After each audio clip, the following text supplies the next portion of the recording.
Ernst Devis Wundius Baptist 1993 Lennons. ஒரு 1947 ஆண்டுக்கு முன் அந்த யூகானிய காலங்களில் என்ன நடந்தது? மகாத்மா காந்தியின் இந்தியா விட்டு வெளியேறு இயக்கம் 1944 ஆண்டுக்குள் முற்றிலும் குறைந்தது. மேலும் இந்தியா நிலைமையில் பிரிட்டிஷ் ஆளிகளை அவசரமாக வெளியேற்ற தேவையான எந்த காரணமும் இல்லை. அப்போது ஏன் அவர்கள் கிளம்பினார்கள்? உண்மையான கதை பொதுமக்களுக்கு இன்னும் சொல்லப்படாததாக உள்ளது.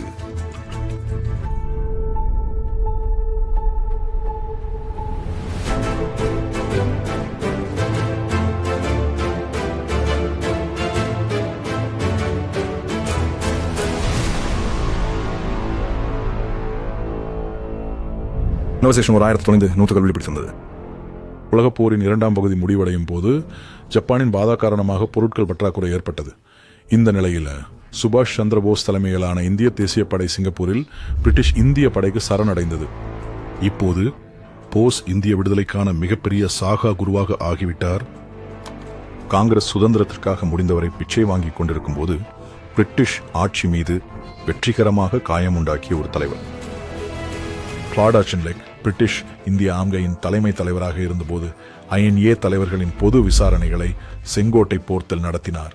இது இந்திய ஆம்கையை கட்டுப்படுத்தவும் INA-வை துரோகம் மற்றும் பேரரசுக்கு எதிராக போர் நடத்தியது என்ற குற்றச்சாட்டில் குற்றம் சாட்டவும் எடுத்த நடவடிக்கையாகும். இது போஸ் மற்றும் அவரது ஆயுத புரட்சிக்குரிய அழைப்புக்கு எதிராக பொதுமக்களின் உணர்ச்சிகளை மாற்றக்கூடும். பிப்ரவரி 1, 1960 மும்பை. அந்த ரெட்கோட்டை நீதித்துறை நடவடிக்கை எதிர்விளைவை ஏற்படுத்துகிறது. ராயல் இந்திய கடற்படை பேரரசுக்கு எதிராக புரட்சி எழுது. கால்கட்டாவிலிருந்து கராச்சி வரை ஆயுதப்படையினரின் கலகம் காட்டு தீ போல பரவுகிறது. புரட்சியை தடுப்பதில் பிரிட்டிஷ் அரசின் திறனை கடுமையாக சிதைந்து விடுகிறது.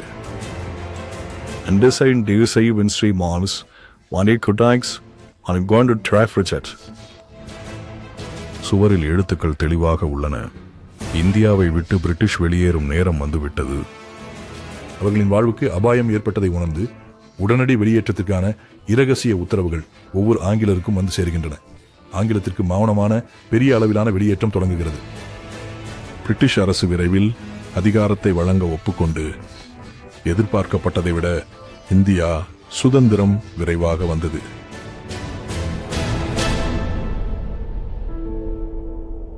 ஆழ்ந்த கவலையுடன் 1947 ஆண்டில் போஸ் வீடு திரும்ப சிலம்பாதிருக்கிறார். Taikwalas over the Vibatan and Nuras space nest mit Polas Pravindes. Man Bainsfes Bose ரஷ்யாவுக்கு தப்பிச் சென்றிருந்தார். நேரு அந்த ரகசியத்தை தெரிந்து கொண்டார். அதை அவர் அப்பொழுதைய பிரிட்டன் பிரதமர் கிளெமெண்ட் அட்லிக்கு சொன்னார்.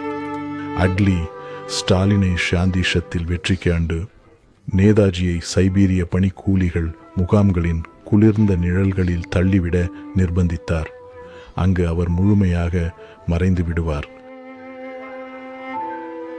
தாய் நாட்டுக்காக தங்களை முழுமையாக அர்ப்பணித்த INA வீரர்களுக்கு சுதந்திர போராட்ட வீரர் எனும் நிலையை காங்கிரஸ் வெடுவெடுப்பாக மறுத்தது. 28 பிறகு ஆட்சியாளர் காங்கிரஸ் கட்சியின் அரசியல் கொடிகள் இந்திய விடுதலை போராட்டத்தை மறுபடியும் எழுத கம்யூனிஸ்டுகளுடன் சதி செய்தனர். காந்தி மற்றும் நேரு காலி மஞ்சளகங்களில் வைக்கப்பட்டனர்.